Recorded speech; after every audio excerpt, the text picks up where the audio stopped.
Magandang umaga Luzon, magandang umaga Visayas, magandang umaga Mindanao. Ako po si Joel Reyes-Ubel. Ako naman po si Rowena Salvacion. Kahapon, Weng, natapos ang sa pinakamaagang oras Naman. ang Day 6 ng impeachment trial ni Vice President Duterte. Nagkaroon po ng manifestation ng prosecution. Ang defense ay ganun din.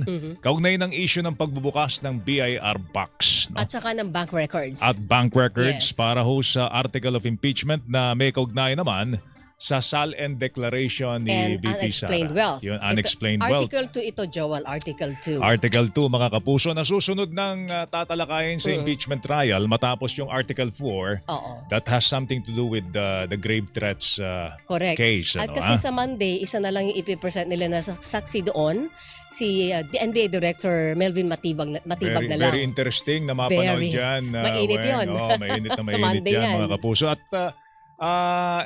as usual mga kapuso, kami po ay magpapagabay. At tayo po ay magpapagabay doon sa mga naging pangyayari po kahapon. Meron po tayo mga kasama na namang guest live mga kapuso dito po sa studio. Siya po ay law professor and school secretary ng University of Asia and the Pacific o UANP Law School mga kapuso. Aming binabanggit, walang iba. Babatiin natin si Attorney Joel Arsaga. Attorney Tocayo, magandang umaga. Good morning, Joel. Good morning, Weng. At good morning sa ating mga kapuso. Pwede Magandang kayong umaga po. pwede po kayong mapagkamalang PBA player. Tangkad, ang Laki. tatangkad yung Magka- dalawa. magka-height lang tayo, Nanliit ako, Joel. Weng. Nanliit. Anyway, siguro una nating tanong kay Attorney Tocayo. No? Sabi ng prosecution, ang katotohanan ay hindi dapat confidential. Yes. Sabi naman po ng depensa, maaaring no one is above the law, pero di rin naman dapat exempted ang Vice President sa anumang proteksyon na ibinibigay po ng batas. Correct. So, what is your take on this, Attorney Tocayo? Anong pananaw mo dito? Napakaganda nung diskusyon kahapon nung prosecution at nung depensa. Sabi nga ni Senator Cheese ay malumanay at maayos yung kanilang pagtatalakayan. So itong mga kataga nila, ito ay nabanggit nila noong oral arguments. Yes. Patungkol doon sa motion ng prosecution na ang impeachment court ay magpadala ng mga subpoena. At ang subpoenang ito ay para nga doon sa bank records, AMLAC reports at yung mahiwagang BIR box. Okay. So para sa prosecution, mahalaga ang mga dokumentong ito upang malaman natin kung ano ang katotohanan at upang ang layunin natin na magkaroon ng hustisya ay makamtan ng ating impeachment court. Para naman sa defense, sinasabi nila na maaaring ang utusan ng impeachment court ang pagpapadala ng mga dokumentong ito. Ngunit, kailangan na ito ay naayon naman sa batas o sa kanilang sabi, sa due process o sa wastong proseso. Sa aking palagay, malinaw na ang impeachment court ay mayroong kapangyarihan na mag-issue ng mga subpoena duces tecum. Ngunit may punto rin naman ang depensa na ang paggamit sa kapangyarihang ito ay dapat naayon sa batas. Ayon sa depensa, kailangan ito ay definite o particular at ito ay relevant sa kasong nililitis. So, ngayon nasa prosecution ang trabaho na ipakita na itong mga dokumentong nais nilang ipadala ay relevant sa paglilitis. Hindi ba pwedeng ikatwiran na Attorney Tocayo na etong impeachment is sui generis? Yes, oo. A class on its own. So, pwede kaming may kapangyarihan kami na ipag-utos ang anumang bagay na magbibigay linaw dun sa At case on magpapalabas ng hand. katotohanan. Magpapalabas ng katotohanan. Di ba pwede ba ikatwiran yun? Pwede, Joel. At tama ka, ayon sa ating konstitusyon, ang natatanging kapangyarihan na magdinig sa kasong impeachment ay nasa Senado bilang isang Senate Impeachment Court. At bilang isang sui generis, ito ay katangi-tangi. No?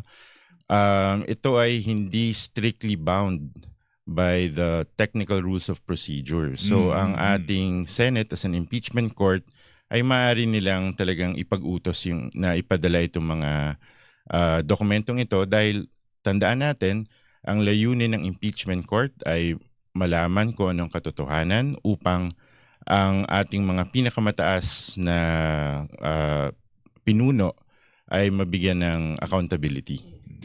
Nabanggit yung accountability. Para ang hirap ng timbang dito, Joel, kung ikaw Senator Totoo Judge, yan, hindi ba? totoo yan, oo. Sa kabilang banda, ang gusto ng prosecution, accountability and truth Yes. para sa interes ng taong bayan ito. Sa kabilang banda, depensa, Mm. karapatan at proteksyon sa ilalim ng batas ng Vice Presidente at kahit pa kasama ang kanyang asawa kasi damay yung court records niya Oo, na oo. pinapasabina. Mm.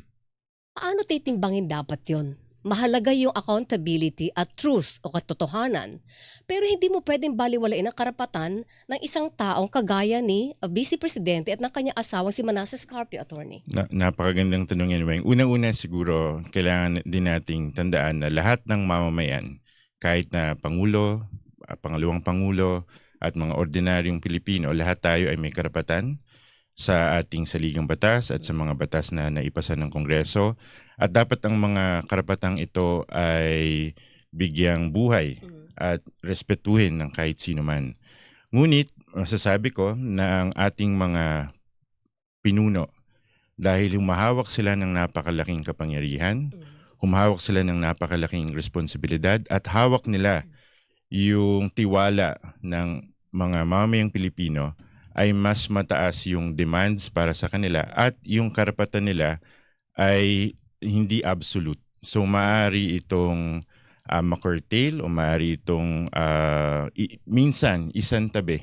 Isa-isang tabi. Maisang okay. tabi Mm. upang ang kanilang pananagutan ay mailabas, lalong-lalo na sa isang impeachment proceedings na kagaya ng hinaharap natin. Tama rin bang Mm. isipin, attorney, na dahil tinanggap mo, naghangad ka ng mataas na posisyon alam mo yung kaakibat nito na responsibilidad sa ilalim ng batas at darating Yes. yung panahon na kung may pagkakamali, meron kang katulad na banggit mo, pwede yung karapatan mo ay maisantabi sa ngalan ng interes na nakararami. Pwede Malinaw, bang isipin yes, yun? Weng, malinaw sa ating saligang batas ng public office ay public trust. At ang lahat ng ating mga pinuno ay accountable sa tao sa lahat ng oras. So lahat ng kanilang ginagawa, pa-opisyal na gawain, mga bagay sa kanilang personal na buhay, ito ay dapat handa silang panagutan kung sila man ay suriin ng ating mga kababayan. Ang sinasabi nga, Weng, di ba, the core principle of accountability kung wala ka namang tinatago, bakit ka matatakot? Yes, oo. But alam mo, ang sinasabi nila, ang observation, since she declared her intentions, no, para sa 2028, gusto niya maging presidente sa 2028, yung buhay niya, Weng, tsaka yung siguro yung background will be under the microscope. Totoo yun. Diba? Dahil Oo. si Nagdeklara Silvia na siya, sabi nga, di ba, dapat pati yung asawa ni Cesar Totoo yun. Oo. should be above suspicion, di ba? Buong Si Cesar pamilya. pa kaya. Totoo yan. Diba? Oo, So, buong pamilya. So, yung prinsipyo yun, gusto kong maging presidente. So, ito'y dapat lang talagang sumailalim sa ganyang klase ng pagsusuri. Tama yan, Joel, kasi ito yung pinakamataas na posisyon sa ating pamahalaan. Yung future ng ating bansa, kung ano mangyayari sa atin, ay malaki yung papel na gagampanin ng presidente. At alam naman natin, lalong-lalo na sa panahon ng social media, talagang lahat ay maaaring maungkat, lahat ay maaaring pag-usapan. At ang isang tao na nag-alay ng kanyang sarili upang makonsidera ng mga kababayan natin upang maging Pangulo, dapat handa at bukas na siya ay kilalanin pang mas mabuti at ng buong buo ng mga taong nais niyang paglingkuran. Okay, meron pong pinapasabi na, 'di ba, mga bank and tax records ni VP at saka ng kanyang esposo na si Manasseh Scarpio. Pero nagkaroon na ng preview ng dati na ganitong ginawa ang impeachment court kay Corona at kahit pa kay dating Pangulong Joseph Estrada na pag-usapan, pinasabina ang kanilang mga bank records. Kay Estrada, kung matatandaan natin, Attorney and Joel, Jaime Velarde account. Yung controversial na envelope. Kay Corona, yung kanyang mga peso bank deposits. Okay. Pwede bang gamitin yun na ma-implement din dito sa kaso ni VP Sara Duterte? Meaning, pareho kasi yung tinatalakay dito, mga personal bank records and tax records na protected under the law. I think yan yung gustong mangyari ng prosekusyon. At yan yung nabanggit kahapon ni Dean Chel Jokno sa kanyang oral argument na yung mga senator judges, particular si Chis Escudero at Alan Cayetano, ay hinarap na nila itong tanong na ito noon, noong impeachment ni Chief Justice Renato Corona, Yes, oo. at pinayagan nila yung pagpapadala ng mga bank records para makita ng impeachment court. Ngayon, ang tanong, maari ba itong gamitin ulit Oo. sa impeachment na ito? Sa akin palagay ay oo. Dahil ang ating impeachment court ay also ruled by its tradition, by its history, at kung nagawa by precedent, at kung nagawa na ito noon, walang dahilan upang hindi ito maulit. Lalong-lalo na kung mayroong batayan, Oo. at kung maaari nilang ipakita sa senator judges, yung prosecution, na talaga namang relevant itong mga dokumentong ito upang maintindihan natin kung ano ba yung mga nasa articles of impeachment. Ito lang, interesting lang, Attorney Joel, kasi sa ERAP case, natatandaan natin na yung bank documents niya na Jose Velarde account, hindi pinayagan dun sa botong 11 and 10. Yes. Yan. Tinalo yung yes doon, di ba? Kaya nagkaroon ng EDSA 2. Yes. Hindi nagbukas ng bank details ni Estrada noon. Sa kaso ni Corona, pinayagan. Ano yung, para mabigat na timbangan din yun. Ano ang pwedeng gayahin? So it could play either way, hindi ba? Yes, yes. So sa aking palagay, dapat ang ating mga senator judges should act prudently. Kailangan nilang timbangin, kagaya ng nabanggit ninyo, yung karapatan ng isang tao at kung ano ang nasasaad sa batas. Sa aking palagay, kailangang mas maganda, mas mainam na buksan ang BAR box na ito, payagan ng mga ebidensyang ito. Unang-una, dahil ito ay makakatulong sa pagtuklas ng katotohanan. Pangalawa, dahil magkakaroon ng pagkakataon ng prosekusyon na patunayan ang kanilang kaso. Ang depensa naman, magkakaroon ng pagkakataon na mag-object, na hilig nilang gawin. At magkakaroon din sila ng pagkakataon na ipakita na si VP Sara ay walang tinatago at na malinis ang kanyang konsensya. At kagaya ng nasabi mo, Weng, no, nakakatakot kasi kung hindi natin papayagan itong mga ebidensyang ito, baka magkaroon ng EDSA 2 ulit. Na sana hindi mangyari dahil nung panahon yun nagkagulo yung ating mga institusyon. At para na din mawala yung kahit anong pag-aagam-agam na may tinatago at hindi patas yung pagpapatakbo ng paglilitis na ito. Okay, kaya magiging interesting po ang sesyon, no, ang impeachment trial on Monday dahil, Weng, baka dyan na pagbotohan no? Monday daw. Kung anong magiging desisyon ng impeachment court dito sa isyung ito.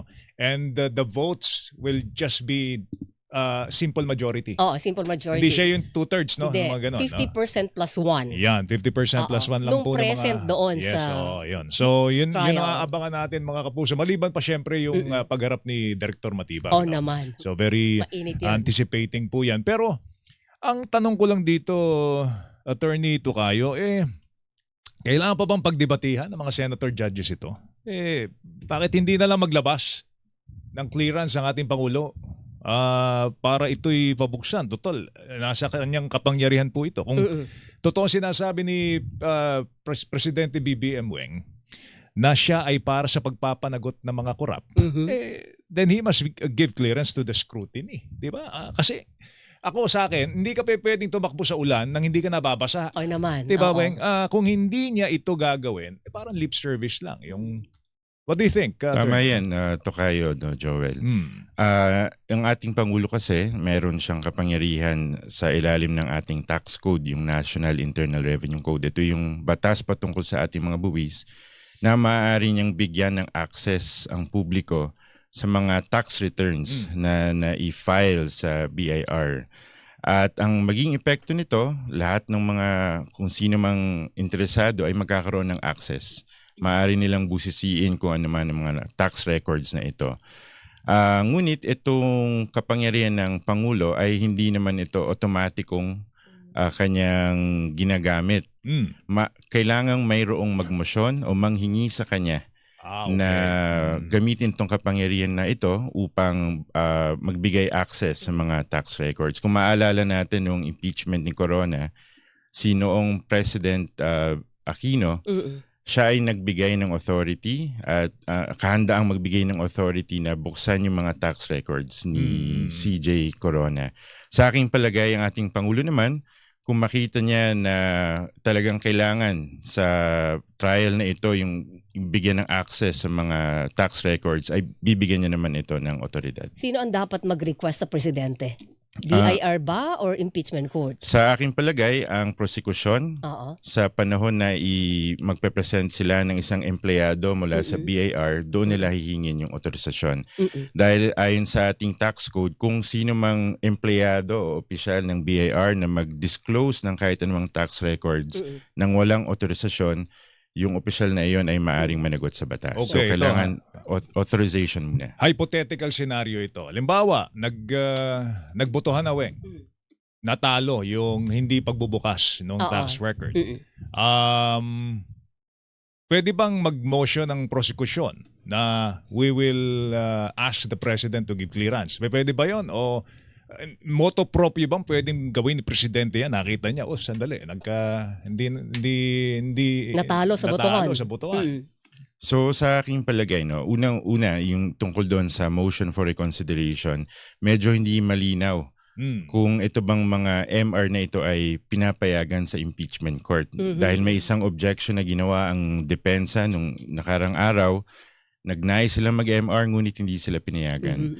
So dahil nga hindi strict yung pagpapatupad ng rules of procedure sa impeachment court, hindi malinaw kung maaring gawin yung MR na yon. Ngayon, kung motu proprio o sa kanyang sariling kusa ay gagawin ito ni Pangulong Marcos, palagi ko kailangan mag-ingat dahil ito ay isang executive act, yung pagbibigay ng otorisasyon na maaring baliktarin naman yung isang gawang politikal ng impeachment court na sa hypothetical situation na ito, yung hindi pagboto sa pagbukas ng mga tax records. So it's better na magdesisyon or meron na mag-request bago pa magbotohan? Yes. Oo, Or siguro sa akin, mas prudent na hindi nagmumula sa kusa ni BBM. Oo, dapat may mag-request sa kanya. Yes. O, kasi baka mamaya, kung magkusa Mapagbintangan siya, naman siya ng bayan. makulayan ng, Tama. ng politika, hindi ba? Oo. Okay.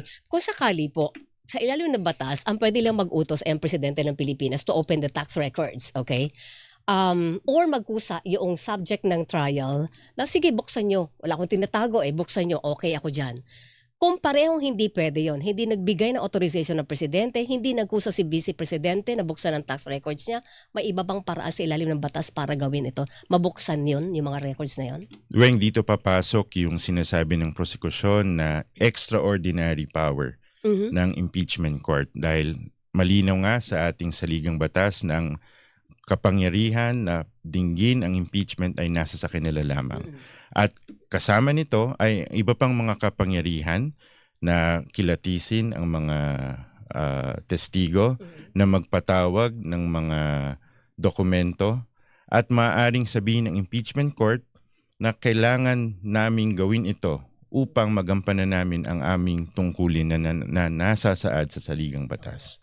So kahit walang waiver from Sara Duterte or wala mang authorization, I think kung magkagipitan, maaaring ang impeachment court pagbotohan pa rin nila kung kanilang gagamitin ang kanilang kapangyarihan upang buksan ang mga tax records na ito. Baka naman ma-question sila sa Supreme Court. Hindi malayong mangyari yan. Oo. Dahil syempre kung gawin nila yan, titignan naman ngayon ng ating Korte Suprema kung may tinatawag na grave abuse of discretion. Okay. Hindi natin to pinagtatalunan sana kung walang restriction sa batas as far as public servants are concerned. Tingin mo ba dapat baguhin ang batas sa tax code? Since ito'y, pagka naging public servant ka, di ba, dapat bukas ka sa lahat. Tama yan, Tokay Joel. Magandang suggestion yan. Siguro magandang talagang i-consider ng ating Kongreso kung pwedeng gawing absolute yung access to the tax records. But at the same time, kahit naman na limited na yung right to privacy ng ating mga public officials, public employees, ay naroon pa rin yan. So hindi rin naman pwede na unlimited access sa lahat ng financial history, financial records dahil ito naman ay maaari namang gamitin sa kanila laban sa kanila na kung umabuso ay baka naman hindi na nila magampanan yung kanilang mga tungkulin. At Oo. every year na lang mayroon silang mga kasong haharapin. So, Oo, kinakailangan ng balancing Balance act. talaga Balance, ang correct. ano. Kailangan may meron kang Oo. measure din na may mga kailangan may may security para din naman doon sa interest ng partido na maapektuhan. Pero ang tanong nga doon, Joel, sige, mag-file ka. Maraming bank secrecy amendment Oo, bill, oo. pero hanggang hindi pumapasa. Kasi nga. Na dapat hindi kasama sa bank secrecy law protection ang mga government officials. Alam mo na Hanggang kung ngayon, bakit. wala. Ikaw naman, no? Correct, Alam mo na correct. kung bakit hindi Oo. pumapasa. Standby lang mga kapuso, magbibigay daan tayo sa ilang mga paalala. Ano ka lang dyan, relax ka muna, Attorney Tocayo, no?